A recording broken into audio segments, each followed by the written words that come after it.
I'm sorry, I missed Radchenko, so now we listen to the report which will be made Radchenko. He presented Institute of Metal Physics, National Academy of Science of Ukraine.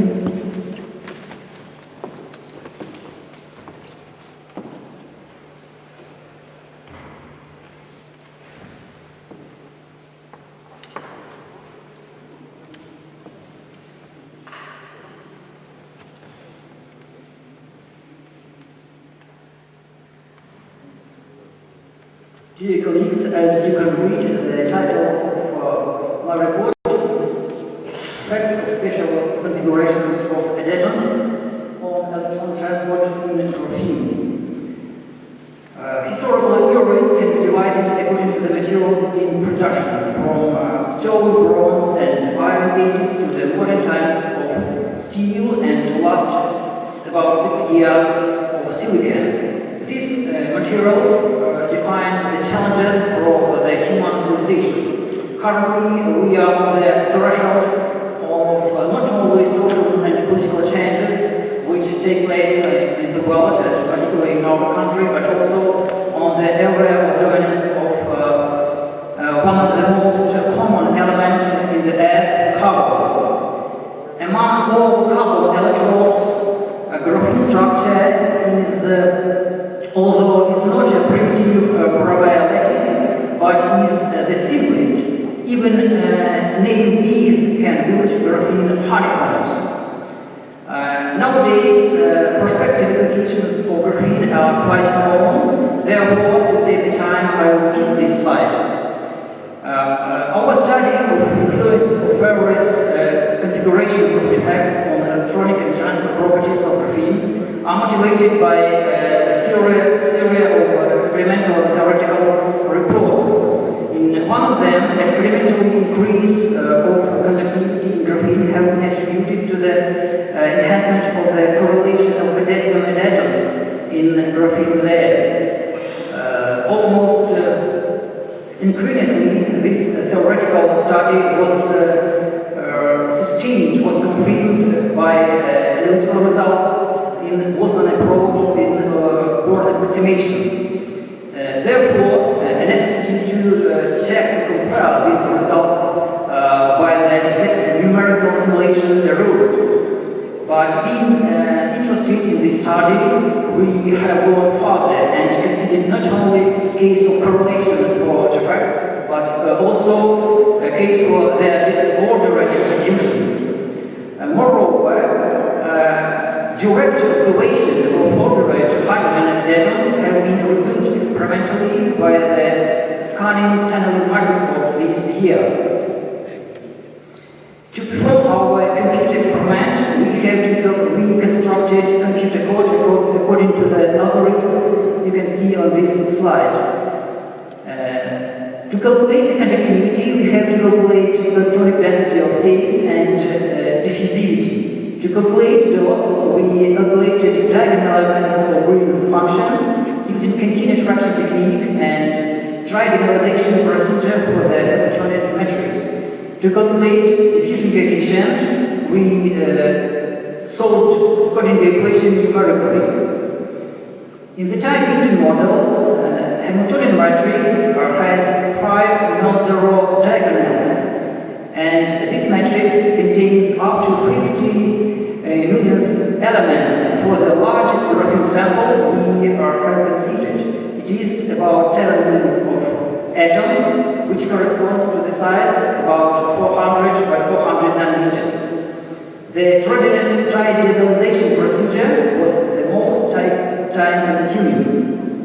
In the continuous fraction technique, we used properties and theories from the linear algebra.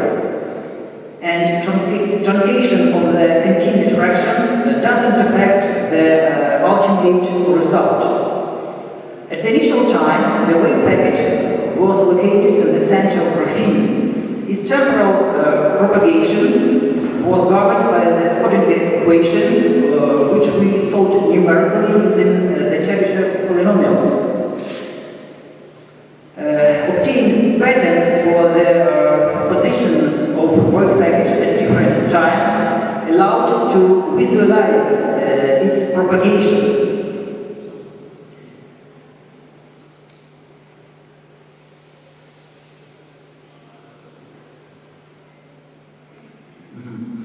In the type region Hamiltonian, the key quantities are Hoping integral and on-site scattering potentials. These on-site scattering potentials describe more than different kinds of defects which are present in graphene lattice. Actually, we use different scattering potentials, short range and long range, weak and strong. Short range, weak or strong potential is appropriate for modeling neutral adatoms covalently bound to graphene, while charged long range impurities are commonly modeled by Gaussian potential. If we vary the effective potential radius in this potential, we can extend the action of this potential on the whole graphene lattice and therefore consider this potential as long range. However, for the case of nitrogen substitutional atoms and for potassium atoms, we used scattering potential which was adopted from the independent, self-consistent initial calculations. As fitting shows, these potentials are far from Coulomb-like or Gaussian-like machines commonly used in the literature. But, for example, the exponential function practically exactly reproduces this potential. The central quantity in the time-dependent rule-space formalism is the mean quadratic spreading of Lviv package. The transport coefficient has a dimension of diffusivity and is a diffusion coefficient in the diffusive regime. Just in this diffusion regime we are interested in, but not in ballistic regime or localized regime. Using the Group formula, one can derive expression for the conductivity, which is also known as Einstein relation, and which is similar to the expression for conductivity, which can be derived from Boltzmann approach and word approximation. According to the experimental results, impurity atoms can only substitute carbon atoms in graphene, while impurity adatoms can manifest themselves both as substitutional and institutional atoms. They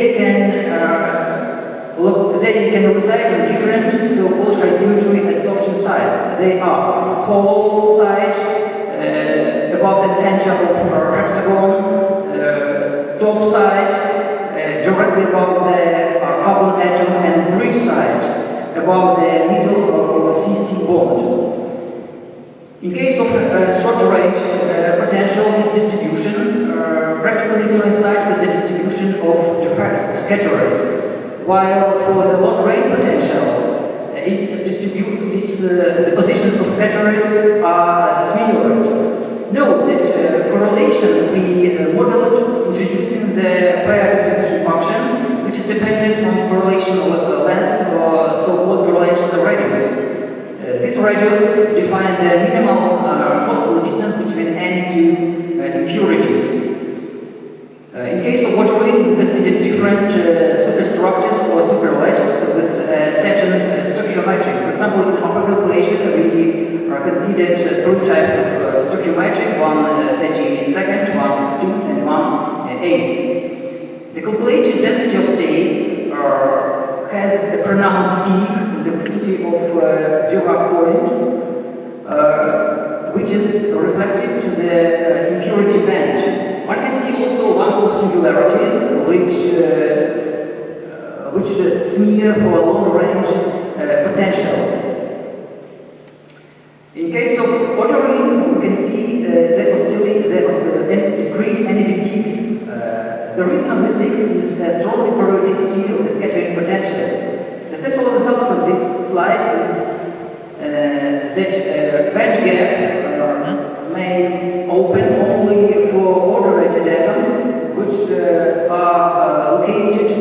directly above the carbon atoms, that is, which manifest themselves as substitutional atoms. But there are no significant openings for those atoms which are located on adsorption sites as interstitial sites, that is, which are located above the center of hexagons or above the center of CC bond. Among all, the most common substitutional impurities in graphene is boron and nitrogen. There were experimentally observed several configurations for nitrogen atoms and vacancies in graphene, which form so-called complex defects. To ascertain how this configuration affects the transport and electronic properties of graphene, we calculated conductivity for all these configurations. We revealed that electron density dependent conductivity can be linear, sublinear, and superlinear, dependent on concentration of nitrogen atoms in vacancies, dependent on their configurations, and dependent on Radchenko type, that is, electrons or holes. In the case, for the most common defects, so-called graphene-like defects, the double substitutions, double nitrogen substitutions degrade the conductivity as compared to the single substitutions. For the less common graphene-like defects, the presence of vacancies depressant even may suppress the electron hole symmetry which have been removed without the vacancies.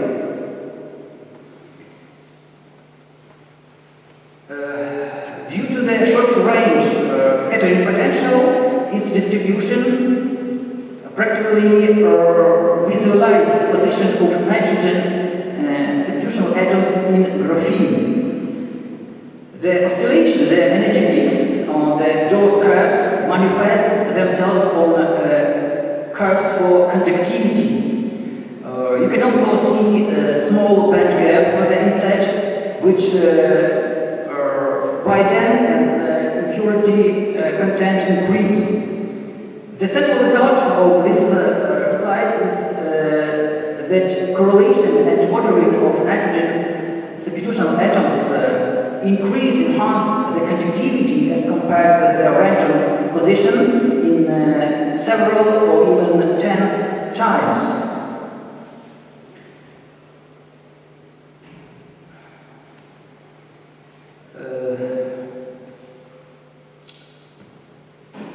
A considerable increase of the conductivity. You can also see from these graphs where there are electron density dependent conductivity for different types, for different adsorption types of potassium in graphene, and for each case of distribution, for order distribution, correlation distribution, and for the random case. You can see that if potassium atoms are distributed randomly, the electron density dependent conductivity is linear, while for correlated and ordered case it is sublinear. According to the experimental data, the dependence is linear for low-grade charged impurities, but it is sublinear for neutral short-range impurities. Therefore, we can conclude that in case of random position, potassium adatoms manifest themselves as long-range impurities, but in case of the correlation or ordering, they act as short-range impurities. If adatoms are located randomly, the conductivity is dependent on the type of absorption site. If adatoms are correlated, the conductivity is dependent on either these adatoms act as substitutional or interstitial. And in case of ordered state, the conductivity is practically unchanged, especially for a low charge current densities. In our model, increasing or decreasing absorption height, elevation of potassium atoms over the graphene layer correspond to the situation of weaker or stronger scattering potential.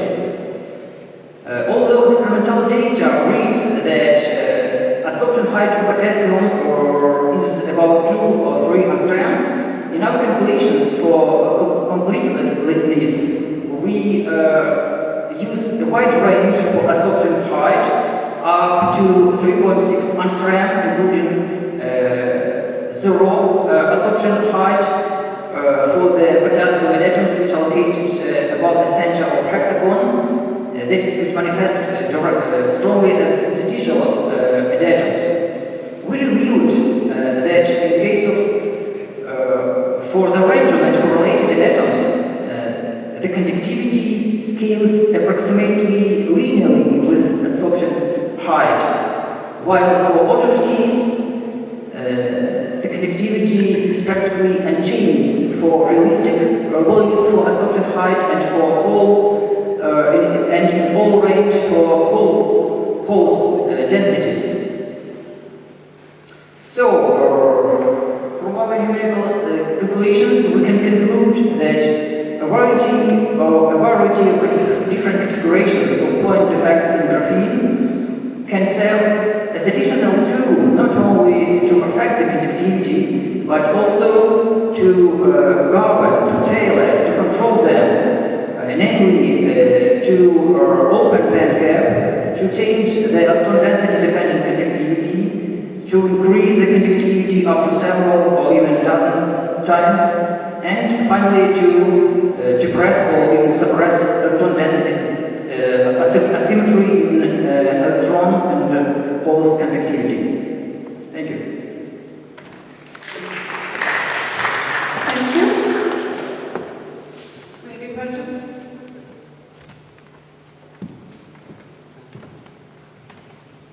It is known that graphene is a zero-gap material, so any electronic level of any adatoms just situated in the conduction of the valence band. If you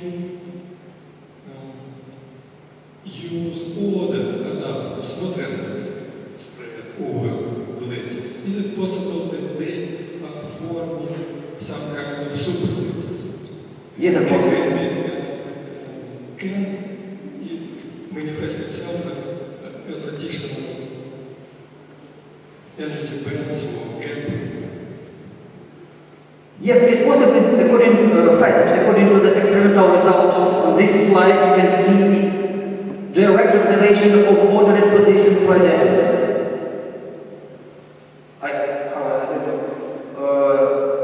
Bottom right figure. And due to the graphene lattice break symmetry, superstructure yes, it is the reason of band gap. What can happen with energy spectrum?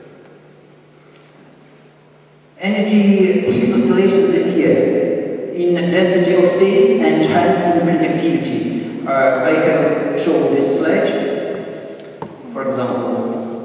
Here you can see oscillations, discrete energy peaks. They are caused in density of states. They are caused by the strong periodicity potential as it is, for example, in chronic animal. And maybe question? What concentration you use for the calculation? Electron concentration for the calculation? Okay, I want to say not only about concentration, but also about concentration for impurities. Concentration for impurities was about 3%. But of course we can vary concentration. And concentration for electrons, of course,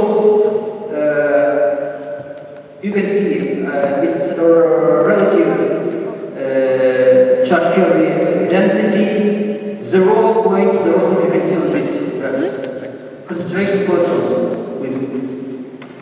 For electrons or holes.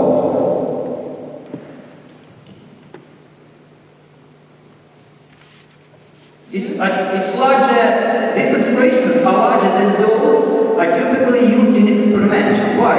Because it's easier for us to save the time during the calculation.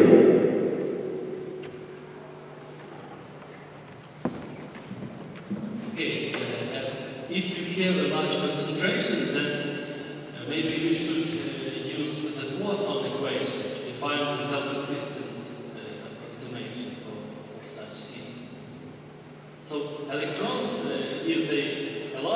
if you have a lot of electrons, the Coulomb interaction may be very important. So maybe we should define the Coulomb equation. Maybe thank you for